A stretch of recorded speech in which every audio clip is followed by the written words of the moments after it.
Reproduction in plants. We see a variety of plants on the earth. Different kinds of plants require different climatic conditions to grow. Some of them do not require any care and grow on their own. For example, plants growing in the forests and in the mountains. But some plants require lot of care and nourishment to grow. They grow at regular intervals. How do plants reproduce?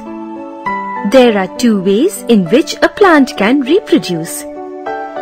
Reproduction through seeds. Reproduction through different parts of a plant. Reproduction through seeds.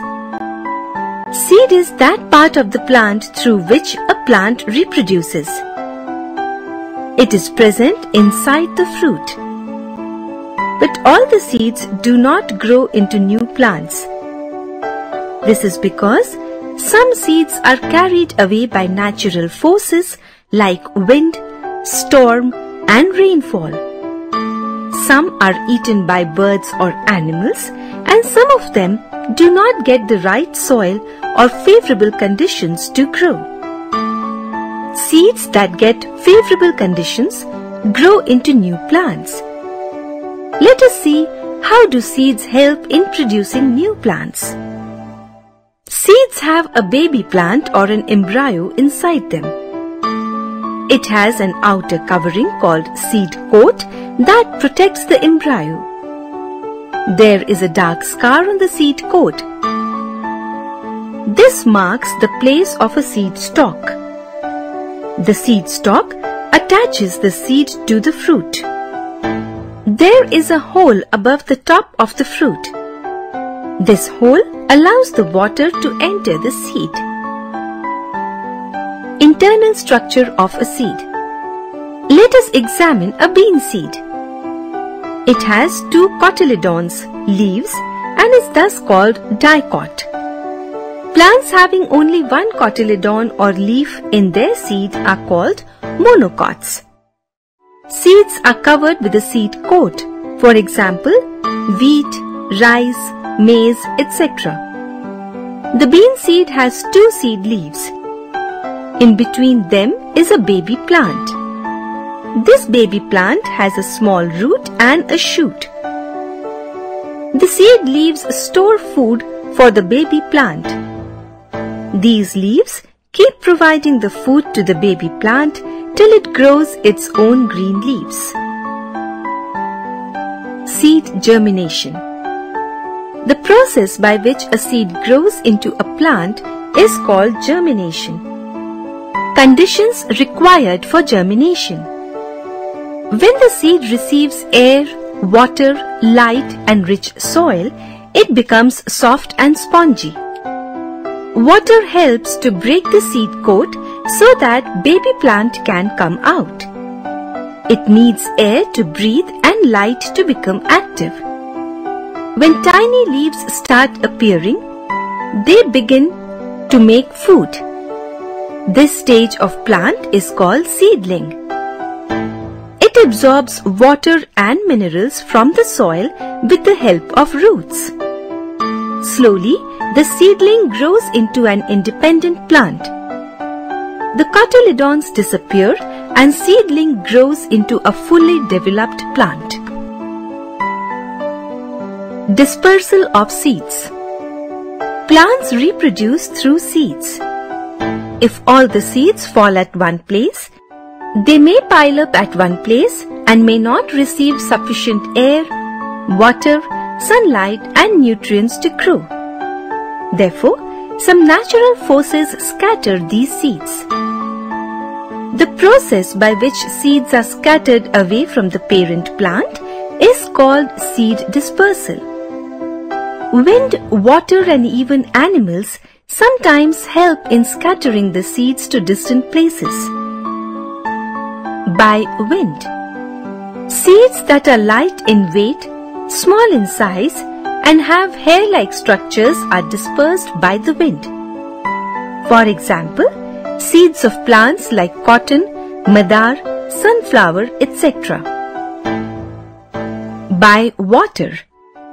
Plants that grow along water bodies like rivers, seas, and lakes disperse their seeds through the flow of water. Such seeds have spongy parts to keep them afloat in water.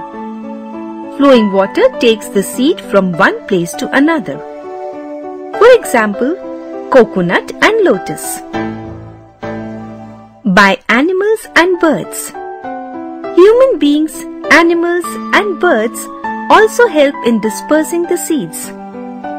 Some juicy fruits are eaten by animals. The juicy part is digested, but the seeds pass through animals' digestive system and are thrown out with feces. Cherry and apple seeds are dispersed in this manner. Some birds also like to eat fruits and drop seeds here and there. These seeds then grow into new plants. Human beings also eat the fruits and throw the seeds far away from their parent plant. Thus, they help in dispersing the seeds. For example, mango, apple, watermelon, etc. Seeds of some plants have hooks that stick to the animals and are dispersed. For example, seeds of cocklebur.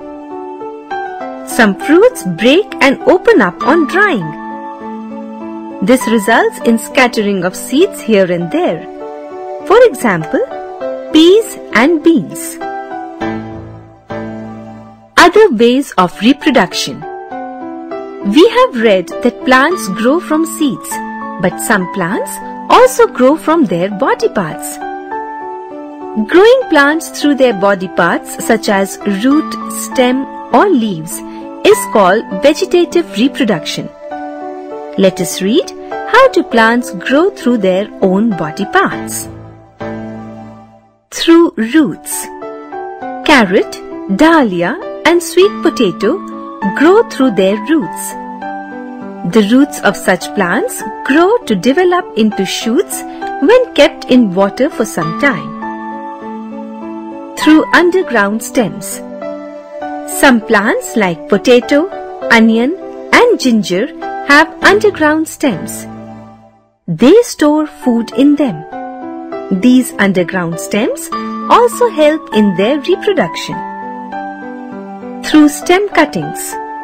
Plants such as rose, money plant and sugarcane can be grown through their stem cuttings. Through leaves. The leaves of plants like bryophyllum and begonia grow plants on their edges. Through spores.